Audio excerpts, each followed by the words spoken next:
Hi everybody, I'm Tony E at Show IP Interface Brief, and today is day 23 of my 100 days of labbing.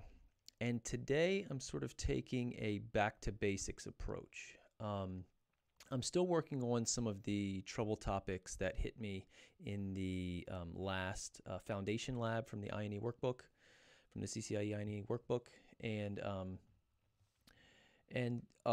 there were three sections of Ospf with I think over 16 bullets between the three sections. And because I graded myself a little harshly, actually probably not harshly, I was probably easy on myself, I ended up earning nothing but zeros for all of those, even though I completed over 13 of the 16 tasks. And that's because of the grading style that the CCIE lab does. I tried to sort of emulate that as best I could, to be honest with myself. So knowing that, where I really lacked was some Ospf foundations. And so that's why I'm taking this back to basics. One of the things I've always struggled with, I am not very proficient with, is the Ospf database and navigating the Ospf database and understanding the information that it tells you. There's a lot of rich information in there.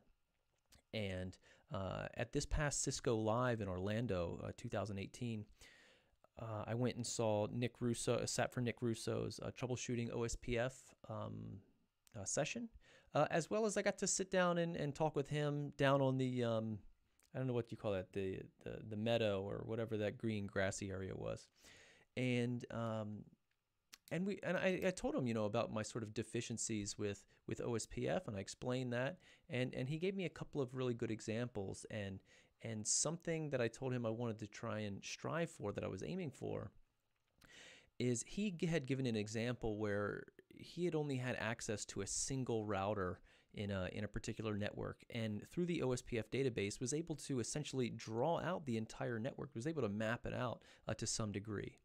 And that's because of a deep understanding of the fundamentals, the Ospf database.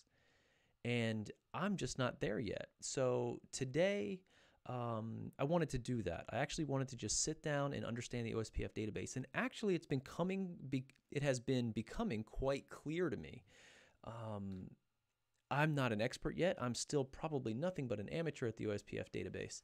But the fog is starting to lift, and I'm starting to see a little bit now. So actually, I went to my son's karate class this evening, which was 2 hours long, and they have really crappy Wi-Fi, so I brought a book with me.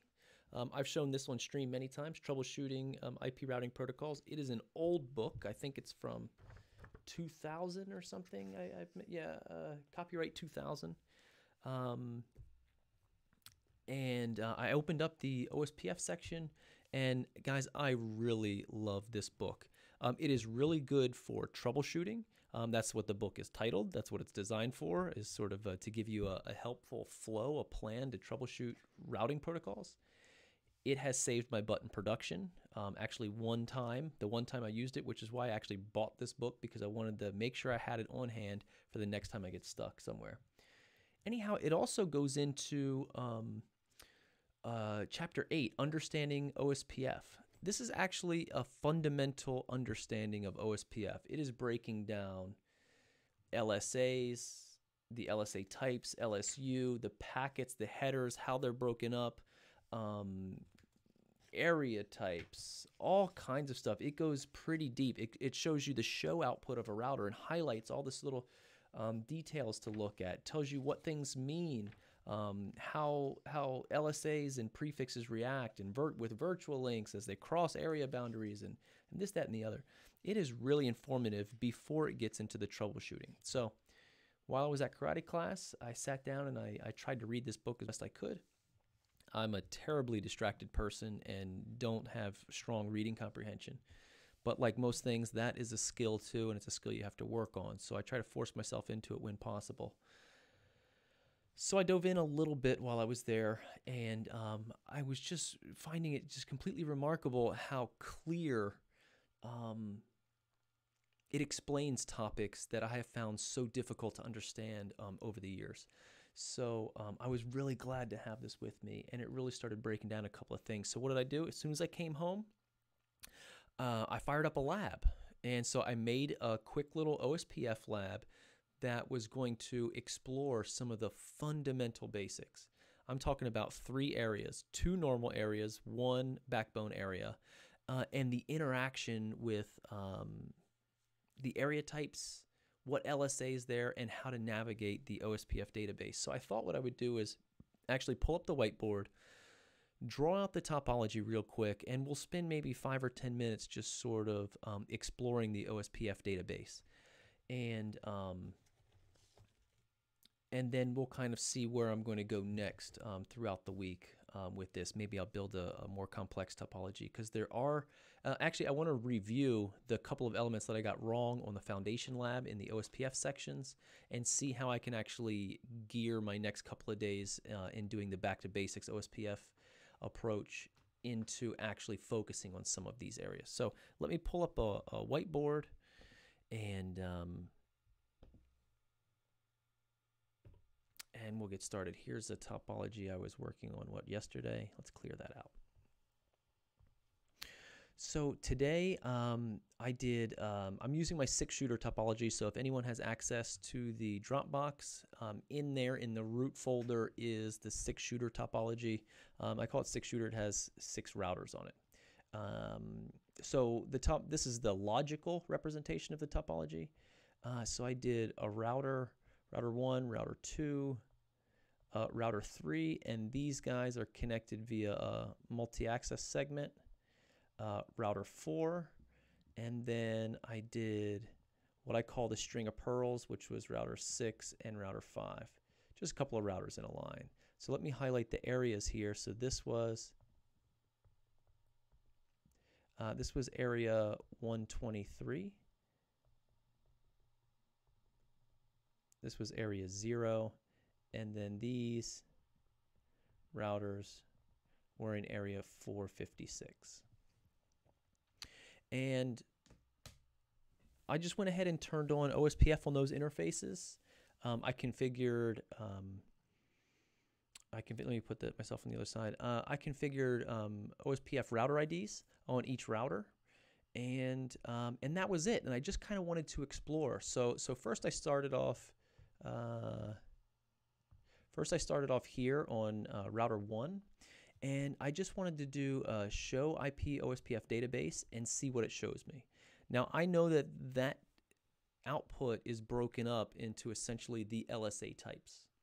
Type 1s, Type 2s, and Type 3s in their basic form. And those are the router, the network, and the summary LSAs. So I just kind of wanted to see what that looked like from router 1's perspective. And then I hopped on to router 2 and router 3. And I did this before building out the rest of the network. So I just did routers 1, 2, and 3 alone in their own little area before even turning on the other routers to see what that looked like. Then I configured the other areas, which was area 0 and area 456 off to the left. And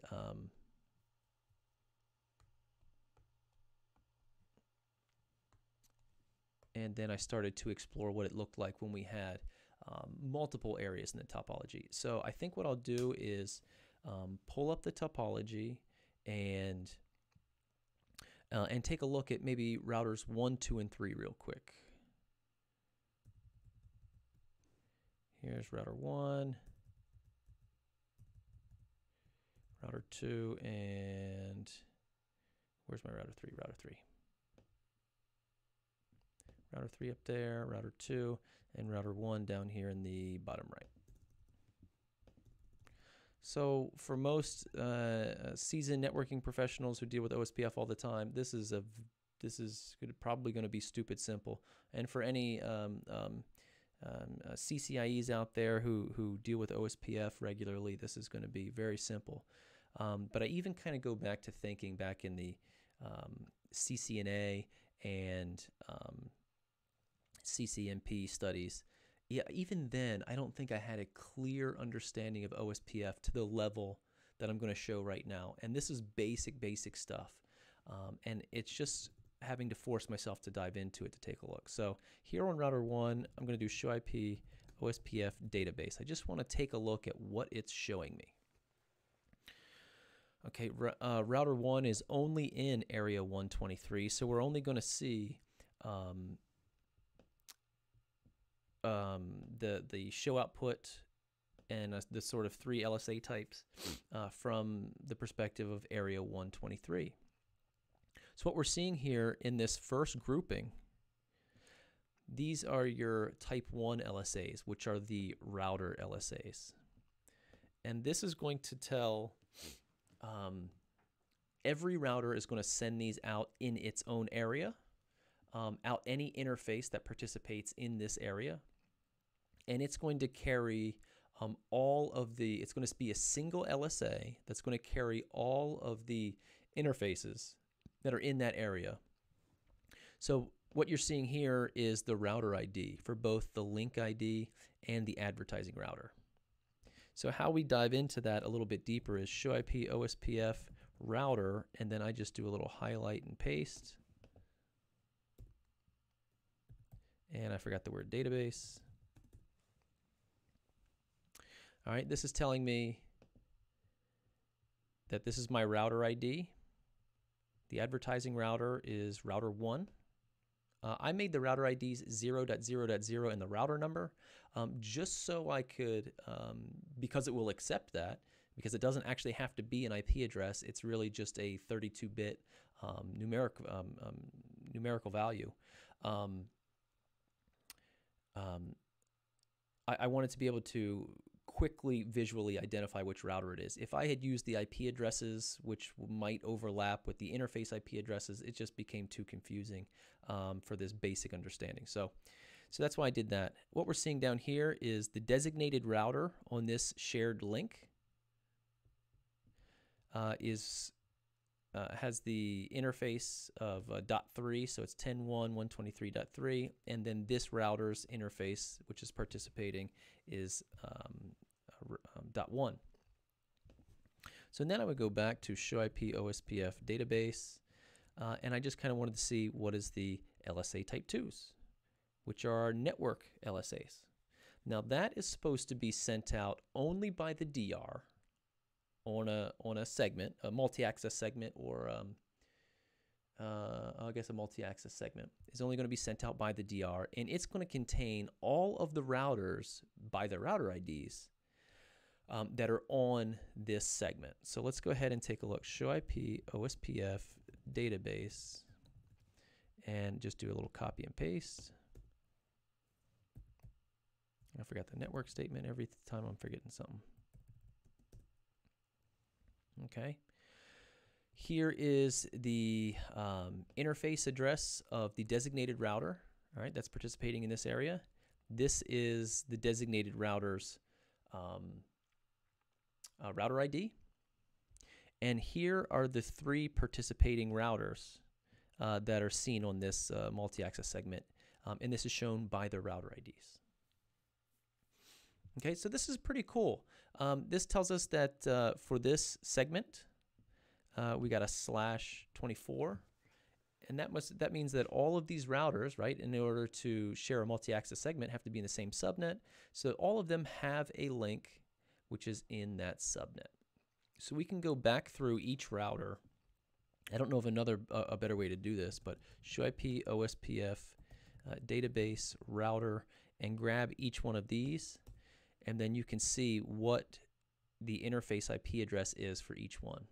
And the goal here is to be able to understand the OSPF database well enough that just from the output of the database, I should be able to draw on like a whiteboard or a piece of paper or whatever. I should be able to draw out the topology by just using the OSPF database.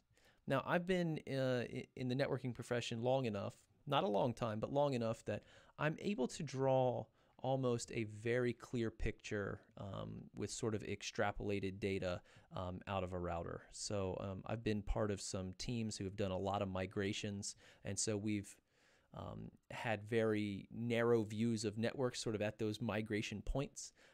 So you're asking someone on the phone, hey, give me the show output of this, this, this, and this, and I have to be able to essentially draw out their network. And I can do that really well but not with the OSPF database. So that's where I want to strengthen myself, right? One of the mantras I've been sticking by ever since I started this was doing these labs is not about showcasing your strengths. It's about exposing your weakness. And through the labs that I did 2 Saturdays ago, I really exposed a weakness in OSPF. And it wasn't the basics that I was struggling with. The configuration basics I do fine.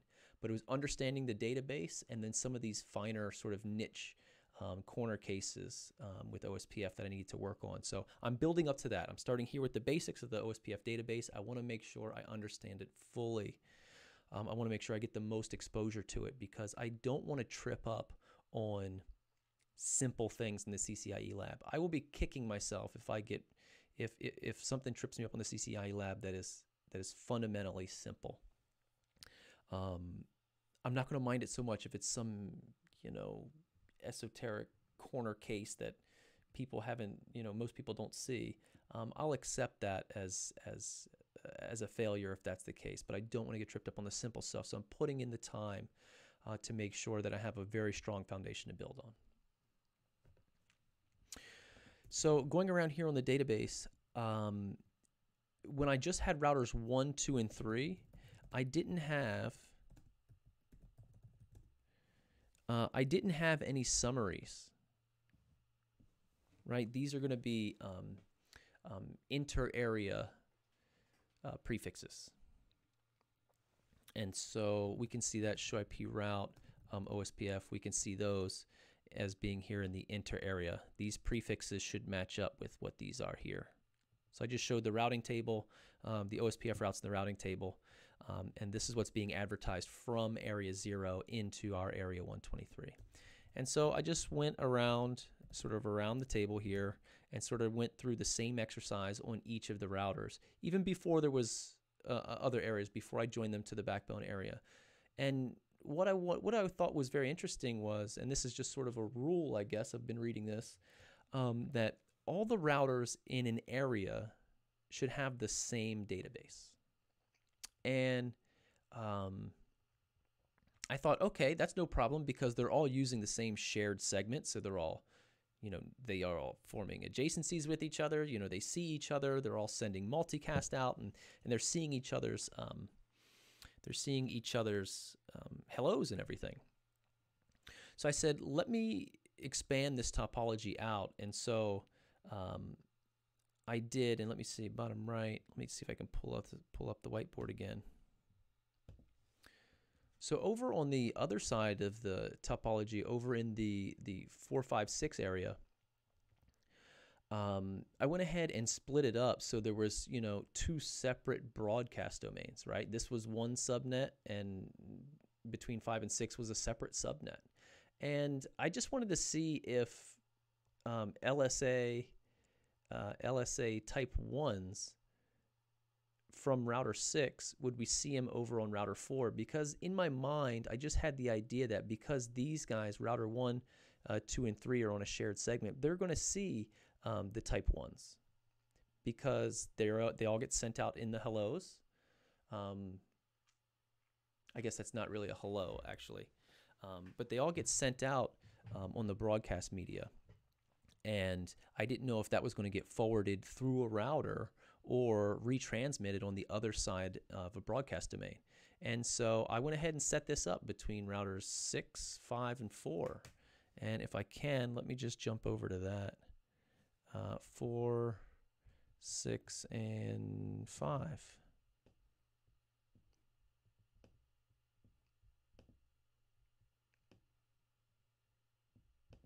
So over on router 6, just at the top left, show IP OSPF database. I should see myself in here, and what I was kind of surprised to see was that I was seeing, for example, router 4's router LSA, type 1 LSA, and over here on router 4, which is at the bottom right of the screen, show IP OSPF database. First comes up area 0, and here we are 4, 5, and 6, and I was seeing router 6's type 1 LSA, which is the router LSA. And I said, oh, that's interesting, because I thought that they would only stay within their broadcast domain. And that's not true. So I don't actually know if router 5 forwards them or if it repackages it and sends it back out. I don't know. Maybe that's a question for the professionals. Maybe I'll dig in to the book. Maybe it will say. Maybe it won't. So I thought this was pretty good. This gave me an opportunity to sort of dig in sort of two topologies, and then with the backbone in the middle, I got to see sort of how the LSAs get advertised into Area 0 and what Area 0 advertises out, which is pretty cool. Back on the whiteboard, I just wanted to point out something that's kind of cool is router 5 has 2 links which are in area 456, and I was just noticing that here on router 4, here's the link count, and it says it has 2 links. So from router 4, if we do a show IP OSPF database router, we want to see the router LSAs. We should see the 2 links here for this guy. Yeah, and here they are. It's because they're both in the same area. Both of those interfaces are in the same area. We're going to see them in a single type 1 LSA. So it's pretty cool stuff. I'm really enjoying sort of digging into the OSPF database. I don't think I've spent enough time in it previously. So this has been some pretty good learning, and I recommend, everyone do this. I don't know if anyone else is in the same boat as I am, but my OSPF skills are really weak, and OSPF is a huge topic. There are so many knobs to turn in the configuration. There's so much to understand in the various show outputs. It's a lot. It really is a lot. I mean, I know BGP is a huge subject as well, but OSPF is involved with everything as far as I know in the CCIE lab exam. So brushing up on this is definitely going to strengthen my foundation. So a couple of the things that that I got stuck on before was on the INE workbook, CCIE Route Switch v5 Foundation Lab 2. I got stuck on 3 OSPF things. So those things were in authentication. I read the requirement wrong, or I interpreted it wrong, and I used clear text authentication when the answer key said I should have used MD5. That's not something that's involving the OSPF database, but we'll be getting back into OSPF authentication over the next couple of days. We'll start to incorporate that in the labs. Another thing was router 3 should see router 10's loopback as a /32, but the rest of the OSPF domain should see it as a /24. So this is a summarization, and I definitely want to have a great foundation of the different summarization techniques, because on the CCIE lab exam, when there's a requirement to summarize something, I don't want to be fumbling through it using the context-sensitive help, trying to figure out which command is it to do the summarization. I just want to know exactly what it is and have it in my mind before my hands even touch the keyboard. And another thing was only exchange between Area 0 and Area 52, the only exchange between Area 0 and Area 52 should be via Type 5 LSAs. No other LSA type should be. And I had just circled that and put a big question mark on it when I was reading that requirement. I had no idea what it was asking me. I wasn't sure how to achieve that. I didn't know what they meant. And I had to go to, after I was done the lab, when I went through the answer key, and I was just like, wow. It's fundamentally very easy, but I didn't understand that that's what was going to happen. And that's when I really uncovered, sort of my weakness in OSPF by saying that the answer to this was so simple and I missed it. So that's what sort of brought me back into wanting to do a deeper dive into OSPF.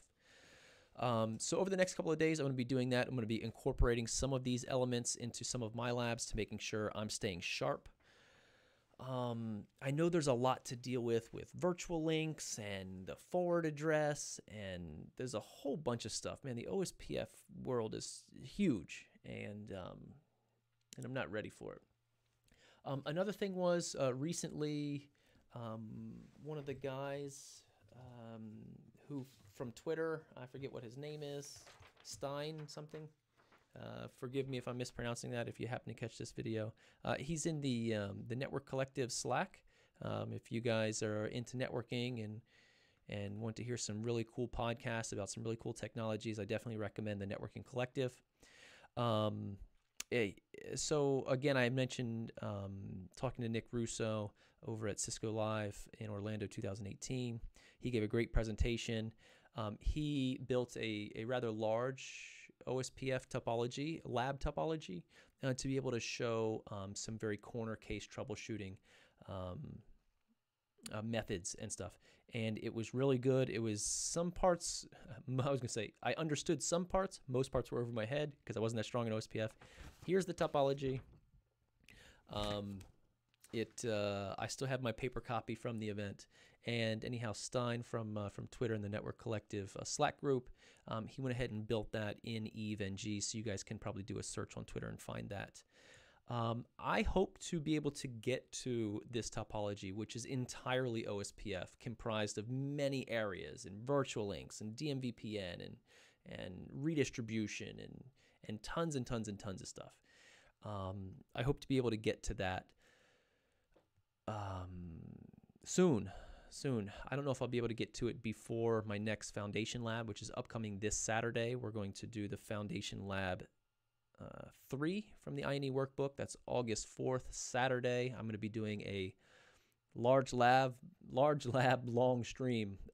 My streams on Saturdays, live streams tend to be somewhere in the range of 7 hours. So get your labs tuned up, charge up your laptops, get some snacks, and come on and lab with me.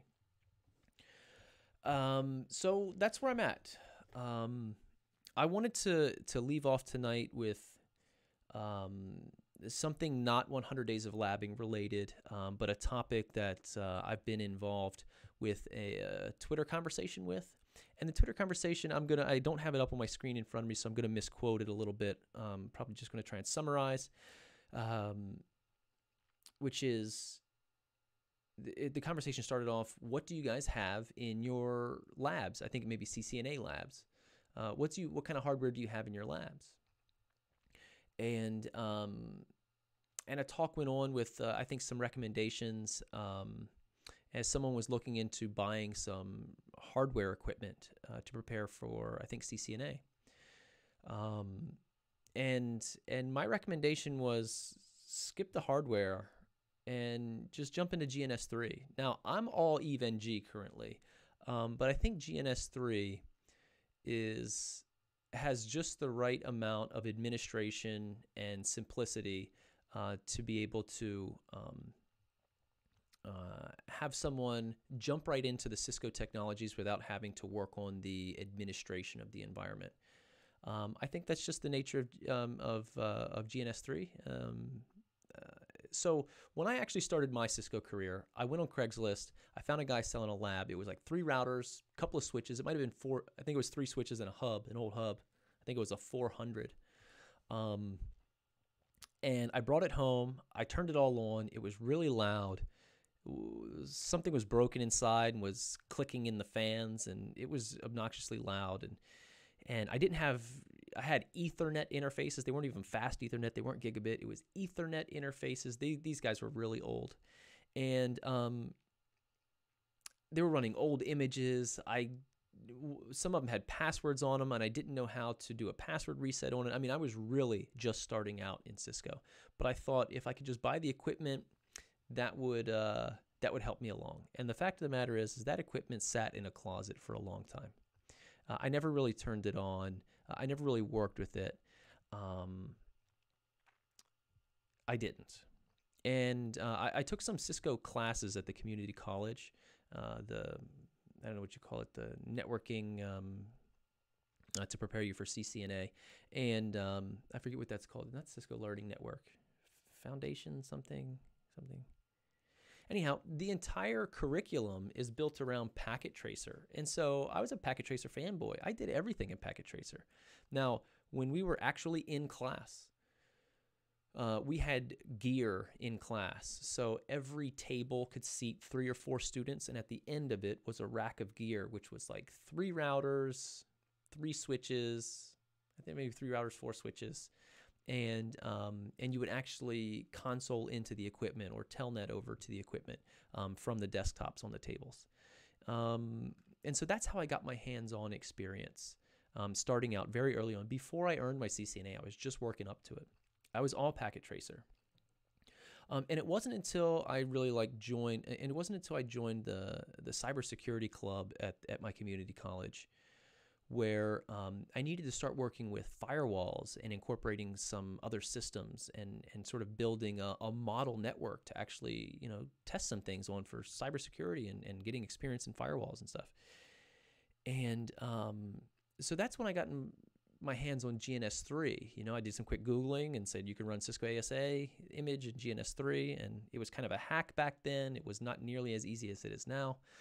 GNS3 barely supported it back then, and I don't think it supported anything else. It was a couple of router images, Dynamips, and a Cisco ASA, and that was it. The packet tracer at the time did not have ASA in it, so I don't know if you guys want to find out when that was, but that was when I was using packet tracer. It did not have an ASA. So I had to use GNS3, and GNS3 used real router images, where some of the commands didn't quite work on packet tracer, but GNS3 they did. And so I think from then on, up until recently, and I mean up until like a few months ago, I used GNS3 exclusively. I built some large labs in GNS3. Right here on this, I do everything here on a Surface. I got a Surface Pro 4. For about the past 2.5 years, I've been running Surface Pro 4. I've spun up 12, 13 routers on a Surface Pro 4, no problem. If you guys are hosting it in an ESXi environment or virtual environment where you can give it much more resources, you can build some pretty big topologies in GNS3. You'll be just fine, especially the GNS3 that we have now today, which supports all kinds of images, Cumulus, traffic generator from Ostinato, all the Cisco images. Just about everything out there is supported on GNS3. I really think that should be the go-to platform for someone trying to get off of packet tracer. So now, EvenG, I downloaded that about 6 months ago, maybe 8 months ago. It was in beta form, and I downloaded the VM, put it in the ESXi environment, and just kind of didn't understand what I needed to do to get it running, so I kind of shelved it. And I was using GNS3 for the first couple of months, but since before starting this 100 Days of Labbing series, I went ahead and tuned up that environment because I said, I don't want to be tooling with I don't want to be wasting my time with my environment. I just want to get a consistent environment working that I can build large labs. And EvenG was the answer for that. And so that's where I do everything now. With packet capture and all the images that it supports, it makes it really the go-to for network modeling and emulation. So I'll be sticking with EvenG. Now, to answer the question, because there was a follow-up question. This was a long conversation in tweet chats, tweets back and forth, and it was someone had said, given what you know now, what would you buy? And so I would say don't buy anything. Use packet tracer as much as you can. If your college or if your resources or study groups or anywhere has some live equipment to get hands-on, do that. You don't need hands-on to get the CCNA, CCNP, even the CCIE. The CCIE lab exam is done on virtual equipment. So there's kind of like a little bit of a comedic joke in saying that you can become a CCIE without ever actually touching a router because the lab exam is done virtually anyways. So you don't actually need the real equipment. Will it benefit you to get real hands-on? Absolutely, 100%. Do you need it? No, you don't. Will it help you with your employer getting your first job, being able to say, hey, I have some equipment at home? Yeah, it will. I say it will.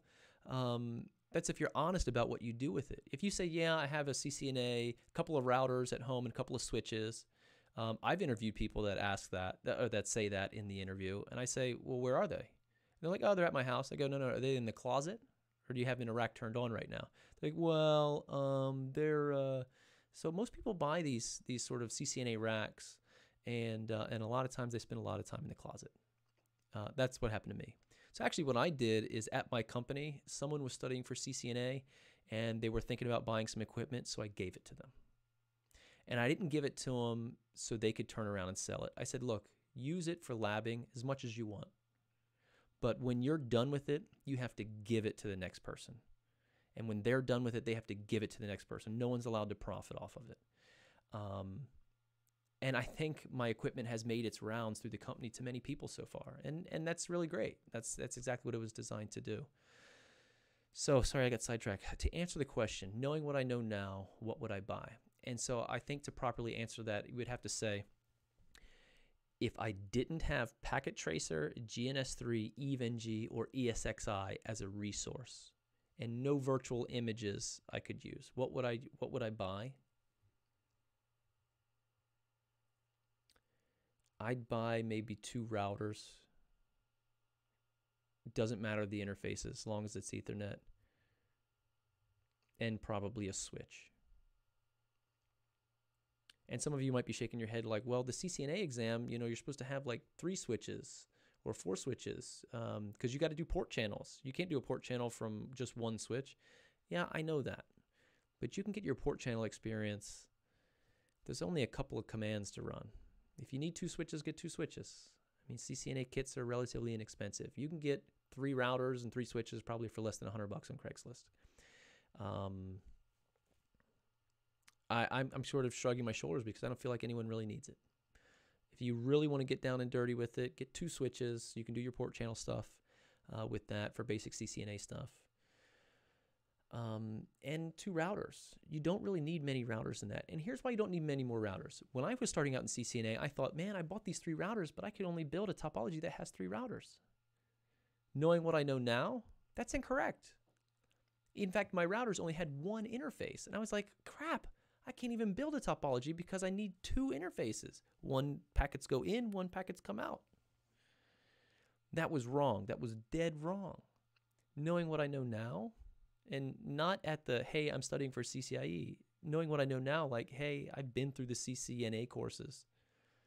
You can take a single interface and configure as many sub-interfaces on it as you want, and that treats it like as many logical interfaces. You don't actually have to have more than 1 physical interface on the router.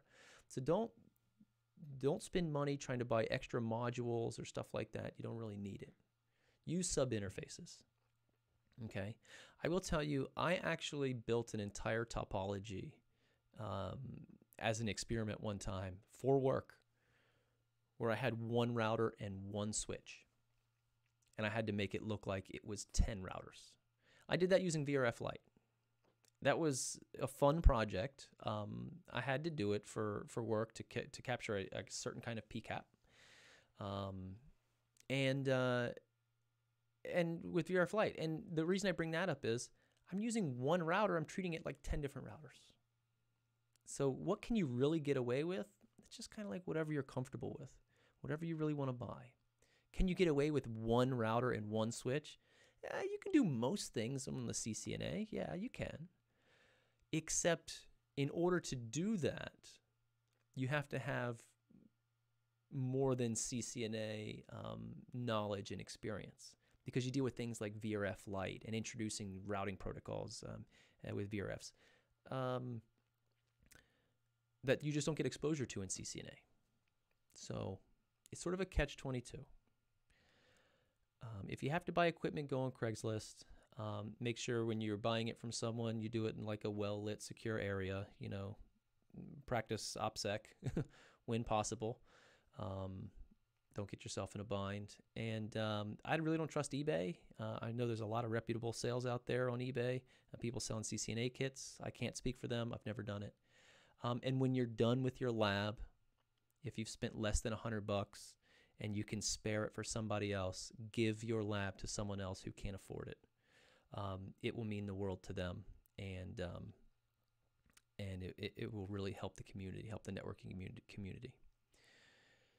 There's a hackerspace near me that I used to go to a few years ago, and they had shelves of old Cisco equipment that people who had donated over the years. And when I was studying for my CCNA and started on my CCNP, I went there and I saw, like, you guys have tons of routers and switches and stuff just sitting around doing nothing. They're like, yeah, we don't really know what to do with it. So I went ahead and built a couple of rolling labs, just like what they had at my college, which was little rack stands on wheels with a couple of routers and switches mounted in them, rack mounted. And so you can wheel them out and bring them next to your table and put them away when you want. And so if you have old rack gear, old CCNA gear that you want to get rid of, find a local hackerspace. Find I'm trying to think, a computer charity, places where people want to learn computer networking, get their hands on computer networking. People would love that sort of stuff. So that's my answer for what hardware to buy. The answer is don't buy hardware, go virtual. If you absolutely want to buy hardware because you're in love with the idea of buying hardware and having it at your home, I know lots of people like love their, they take pictures of their racks and their Cisco gear and stuff at home. That's fine. If I took a picture of mine, it would be that old PC in the basement that's running 14 VMs right now. I can run more of a topology there than you can in your rack in your house. So do you really need it? No. If you're in love with hardware, go for it. You can get by with a couple of routers and a couple of switches. If you really want to know what to buy, look at your study material first. Your study material will give you some lab topologies and kind of show you how many routers and switches they expect you to build the labs on, and use that as a guide. Buy what you can afford. Don't spend more than $100. Those are my final words. Thank you all. This has been day 23. I'm going to wrap it up. It's been a long stream. And tomorrow we'll do some more OSPF. I'll try to target some of those weak areas that I hit from Lab 2 and hopefully incorporate some additional OSPF features as I begin to dive in deeper and understand the OSPF database more and more. So thanks for watching, and I will see you all tomorrow.